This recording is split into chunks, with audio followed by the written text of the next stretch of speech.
So the UK level is, I think, minus 0.7. So in other words, the economy is smaller than it was at the end of 2019. What big event happened in 2019 that could have damaged the economy? We can see the sunlit meadows beyond. There will be broad sunlit uplands. There will be no downside to Brexit at all and considerable upside. This country is now embarked on a great voyage. These are the heads of the Bank of England. And they're saying things that Rishi Sunak and other Tories and Brexiteers don't want you to hear. The UK's economic woes seem to be particularly acute compared to some of its neighbours and like-minded countries. Do you accept that Brexit in any way is a contributing factor to those issues and linked? Well, I think when you're thinking about what the UK's economic situation is, I'd point you back to the comments and the statistics that I made in my opening remarks. 2/3 of the global economy, or G20 members, seeing inflation rates above 7% at the moment. The IMF thinks 1/3 of the global economy either is or will be in recession. That is the global context. That's what's dominated the conversations that I've been having here.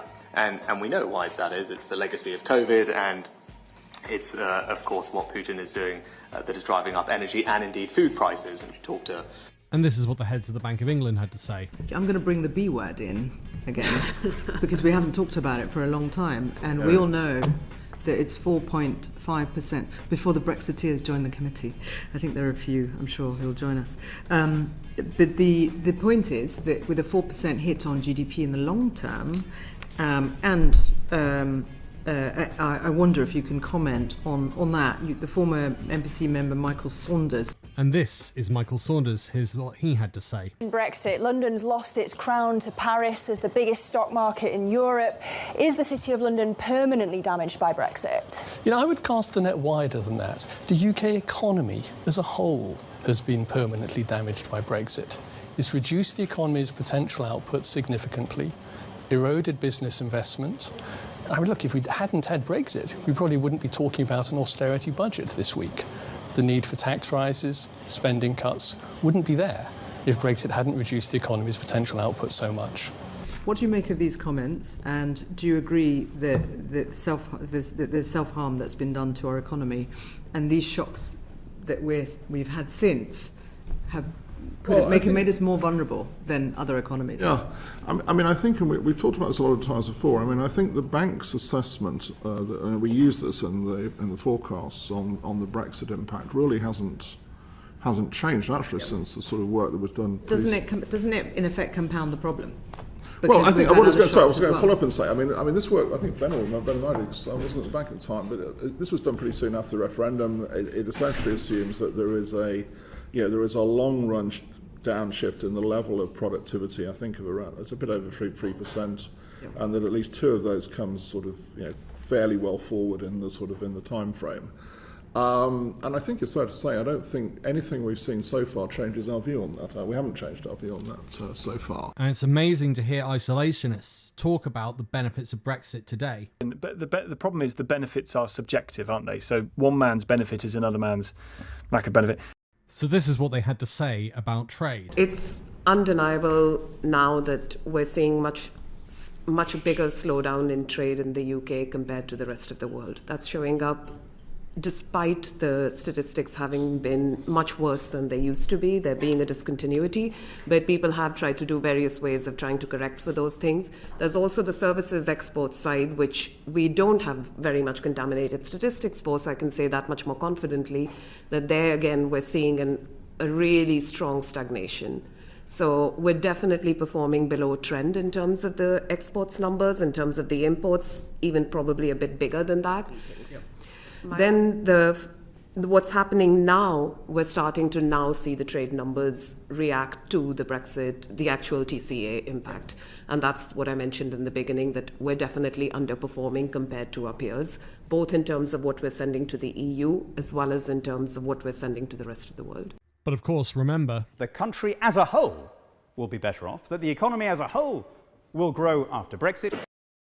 The simple way of thinking about what Brexit's done to the economy is that in the period that happened after the referendum, there was the very, very sort of powerful, the biggest appreciation that any of the world's 4 major economies have seen overnight, that contributed to increasing prices, reduced wages, and I'm not talking simply through real wages, but also through nominal wages, We think that number is about 2.6% below the trend that real wages would have been on.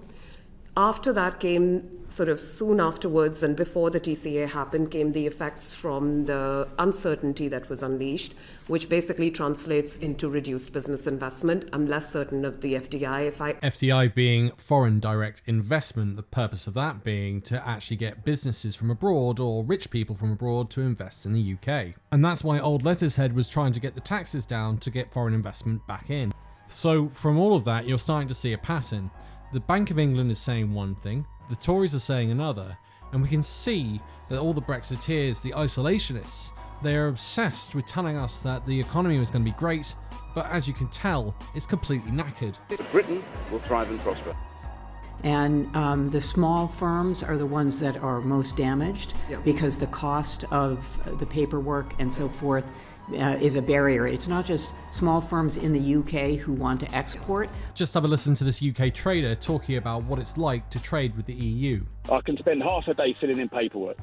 Then, but by the time they collect it, by the time it's delivered, long story short, 1 month. How are we going to grow our economy when we've got self-imposed shackles? It's not even like driving with a handbrake on. It's like driving with no wheels. The long-term prospect for me, I've already opened an EU warehouse to supply my EU clients, so I don't lose any more business. That's cost me more money. That's cost also 3 or 4 UK jobs that I could have employed people here. So those jobs have gone to Holland.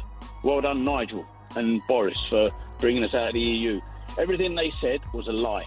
But it is also small firms in Europe who were suppliers and provided competition in the UK market. So there is an inflationary effect coming through the competition channel. Things are just looking desperate, and it's creating a headwind for the UK economy. Essentially, 1 in 5 small businesses are now unable to trade with the EU. Brexit red tape is stifling exports. Even big companies like Ford and Masons are struggling with the red tape created by Brexit. So the worst case scenario, economically, is better than where we are today and gives us the chance to start thinking globally and, by the way, bringing prices down for consumers. There's more than enough billions to go around to put an awful lot more money into the NHS. I can talk about the food price effects that some excellent students at LSE have done this work, that about 6% of inflation in food prices, 6% is the number which is higher than the rest of the world, so as a result of the Brexit impact. So more expensive food, which wasn't necessary, means less money in everyone's pockets, which means less purchasing power. So they can't buy more products. They can't add to the economy. It's instead being wasted because of Brexit red tape. All in all, with people like the Prime Minister willing to lie about the effects of Brexit to the public, it's no wonder that we're in such deep doo-doo until we recognise that we are in this problematic situation with Brexit. We are not going to be able to resolve those issues. Once again, thank you to all my supporters who keep this channel growing and going. And if you'd like to support the channel for free, click that like button. Every single like that you hit enables me to grow the channel a little bit more. And with that, I'm able to buy more coffee. And with more coffee, I can make more videos. Once again, thanks for listening and bye for now.